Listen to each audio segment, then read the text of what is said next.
We are live on Facebook. It's Matt from Walks Preston. I've got special guest today, David Collins. David, hello. Hiya. David, tell us a little bit about yourself in terms of your past and your relationship to Nordic Walking UK. Okay. I had a long career in engineering, which was a horrible job for 40 years. And someone sent. I said, I'll try to make it too long. Somebody sent me a link for a job post with Nordic Walking UK. And I thought, the age of me and the experience, there's no way I'm going to get this, but I'll apply anyway. And then 2 or 3 talks with Jill and Mike later, and going down and visiting, I got a job with them in Swanage, down in Dorset. Fantastic. And that's I had done a bit of Nordic walking, but with the others before, when I met some people from a group called Walk Kernow in Cornwall, and I did a little bit with them. So I had a rough idea of what it was, but not exactly. And then obviously working for Nordic Walking UK, I learned a great deal more. And how long were you there in Swanage? Probably between 2 and 3 years, I would say. Yeah, because I met you a couple of times at the festival. And yeah, I did the festival 2 or 3 times, and also the one up in Derbyshire. With Sam. With Sam, yeah. Yeah, I did that one, and I walk with Sam now and again. I walk with for a while because of my job. It kind of restricts. It's great for training, my job now, but it's not very good for going out for walks with Derwent and Dales. So just for the viewers who are watching, you'd previously worked kind of in the store and lots of other things at head office in Swanage, or down on the Isle of Purbeck, and then you've now moved up because of your family up near to Manchester, Matlock, you say? Yeah, well, I live in Matlock, and my partner's family live in Manchester, so we moved further north so she could visit her 2 new grandchildren on a more regular basis. She's there today, actually, visiting them, because it's only an hour and a half away, so it's perfect. But obviously, I'd left Nordic Walking UK and had to get re-employed.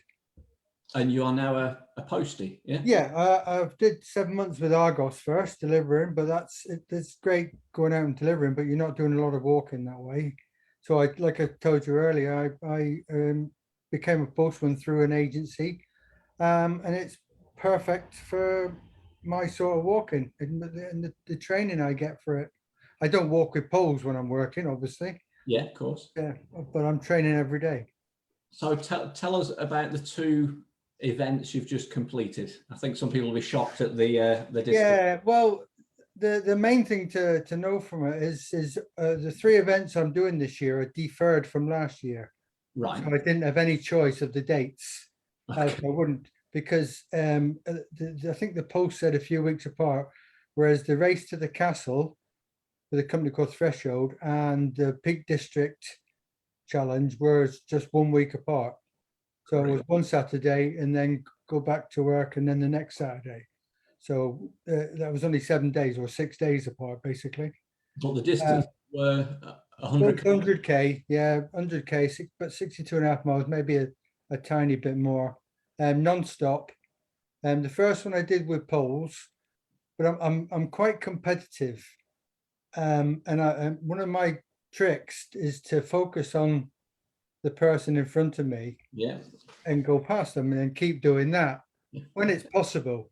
Yeah, it's not. I mean, I wouldn't say most, but there's a lot of runners to these events and a lot of runner walkers. So they run downhill and flat and then walk uphill. So I mean, I do pass a lot of those, but I just walk. I don't run anywhere. Okay. So I did the first one in 21 hours 10, a little bit longer than my personal best, but with poles. So the second one I thought, well, I'm going, because I really suffered the last 10k. I really slowed down the last 10k of the first one. So I thought, well, I need to go a bit slower. So I left my poles behind, because poles obviously make you go quicker. The rhythm of using poles, it's not great technique, when you walk 100K, it's difficult to keep up the really good technique, but it helps. You get a rhythm going. So I left and I did it a little bit slower, but not much. So I'll be taking my poles again next week. Actually, it's next Saturday, down to Devon to do the Devon Coast to Coast, which is from Minehead to Dawlish. Right. So just talk us through the experience of what it's like on your mental state and your feet and everything around doing at least maybe that last 10 kilometers. Yeah. Well, it's I think myself, it's personally more mental than it is physical. Mm-hmm. Even as much as 60-40 mental, because if you do it continuous like I do, some people do it over 2 days and they camp in the middle and whatever, but I do it continuous. So you're walking through the night. I work nights for 22 years, so the nighttime for me is fine. And some of the best walking is at nighttime when you get a nice day and the dawn comes and you get all the bird song and nature and all this. It's just inspiring. But you've got to get to that bit, and that's usually for me around about 60 or 70 kilometers in. So you walk all day, and feet wise, I've been quite lucky. I don't get many blisters, but the right footwear is the most important thing you can do. Socks and shoes or boots. If you get that wrong, then you'll suffer. You won't get through. What's your trick with the socks then? Do you wear one pair or do you change them, or you got two skin socks? Or? I only wear one pair, but I take about 5 pairs with me. Okay. And then every quarter rest stop, quarter, half, and 3/4, I change. Right. If they got wet for any reason, then I would change them again. Yeah. I always use talcum powder in them. Mm-hmm. And it's mental as well as physical, because it refreshes you. It's like some people brush their teeth at quarter and half, because it just some kind of mental wakes you up or gives you some sort of mental boost. But sock wise, yeah, definitely. I'm always told off for spending too much on walking gear. I've got tons of it. I've just bought a jacket that should have been $280 and it was $230, whatever. And it's just a waterproof, breathable jacket. But I did need it because my other one was on its way up. Anyway, so saving money on shoes and socks is good, but you get what you pay for. And what shoes do you have? Mine, the ones I'm using at the moment are called Lower. Mm-hmm. And their shoes, which is obviously better for Nordic walking than boots. Yeah. But I do use boots, but I've had several kinds. I've got a pair of Scarpa that have given me a bone spur on one of my heels. Okay. So I haven't worn them for a while, but I did get a cobbler to stretch them, so they might be all right.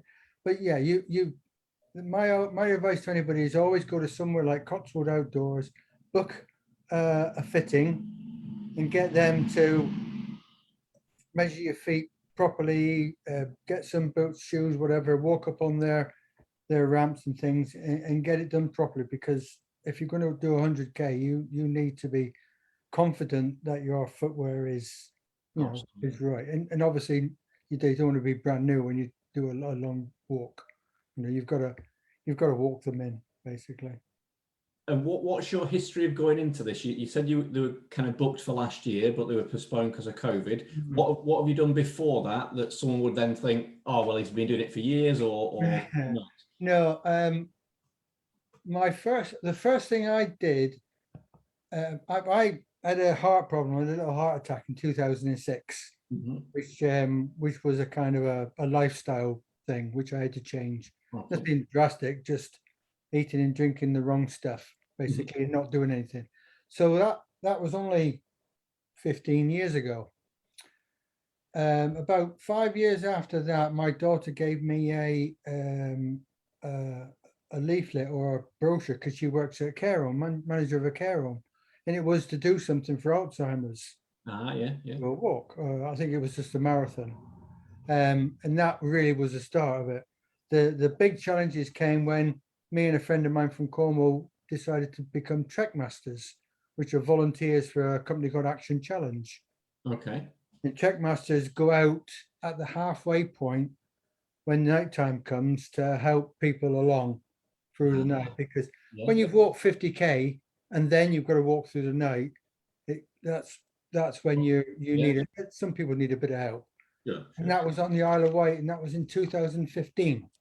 Okay. So from then I've trek mastered, I don't know, 10 or 12 different events. I don't do that anymore, but I've done, I don't know, I must have done at least a dozen or more 100Ks between then and now.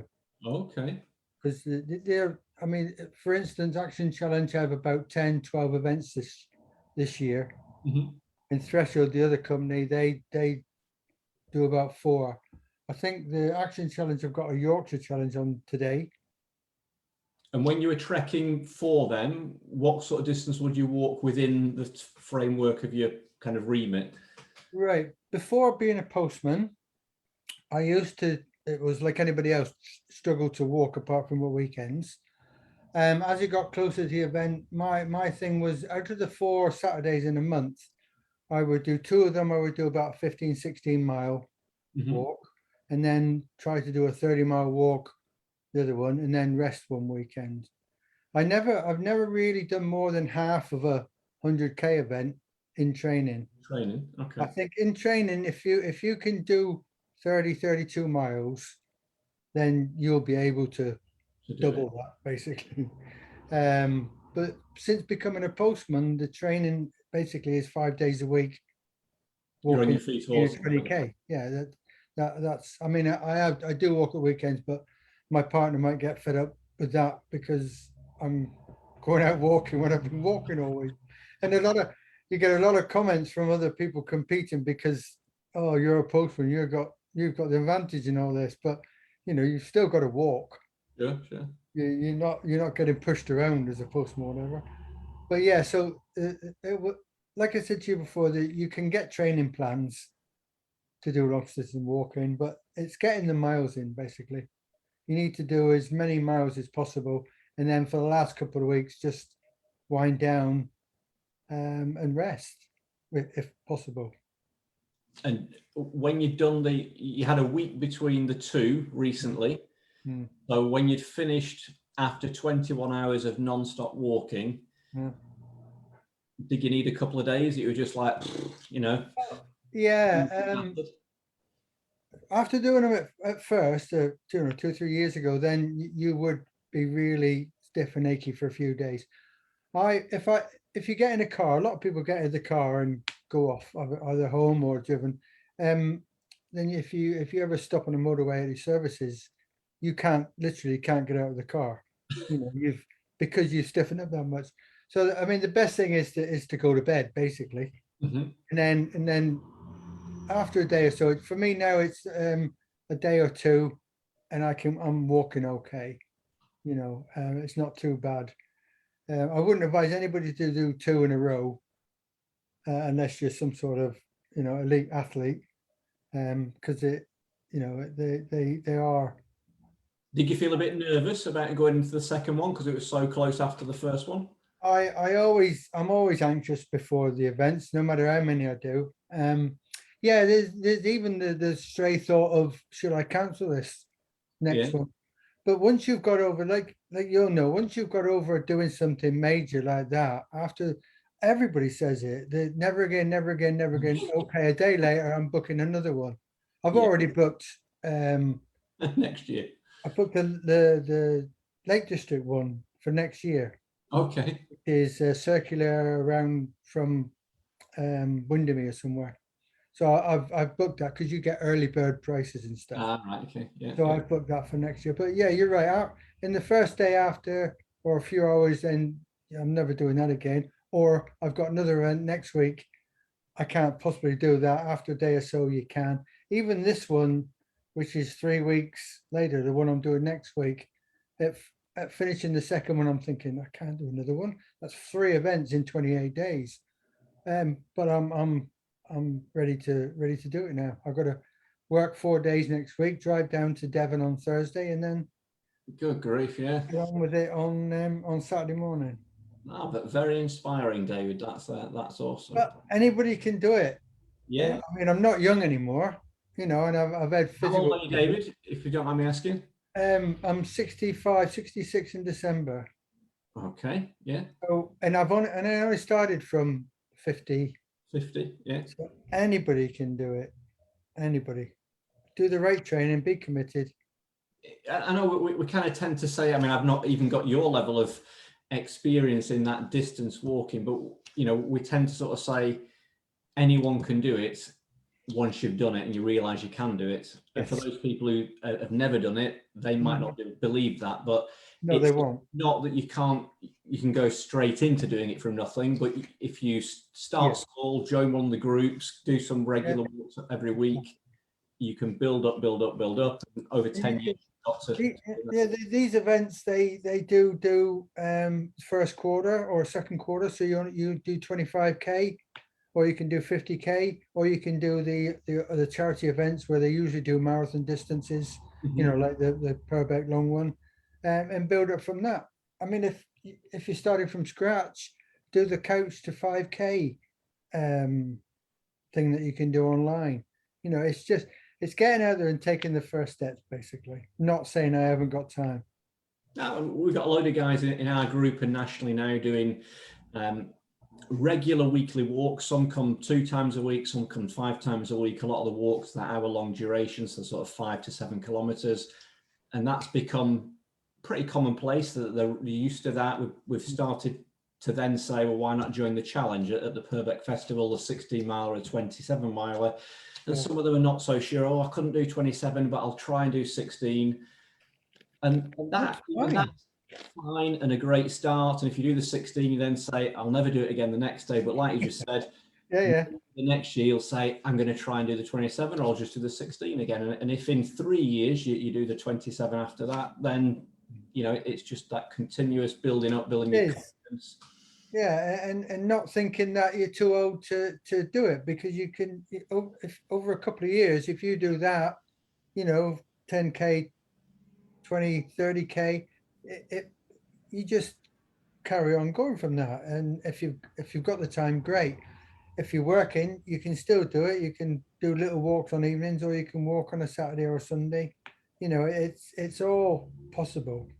Definitely. Absolutely. No, David, brilliant. I have to dash off now. Yeah.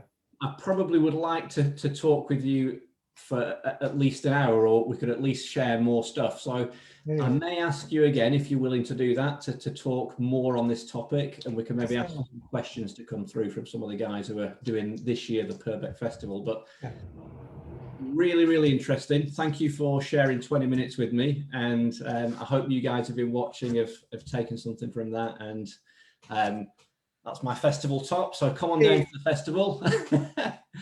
David, enjoy your day. When have you got the next one? Next Saturday down in Devon, from Minehead to Dock. There's some Nordic walkers doing it. I can't remember the ones doing it. There is a group. I shall hopefully, maybe. Yeah, hopefully I'll see some of them while I'm doing it. Well, maybe when you've done that, we can have another chat and we can talk about your experience on your third one. So maybe not on the Sunday morning. Oh, no.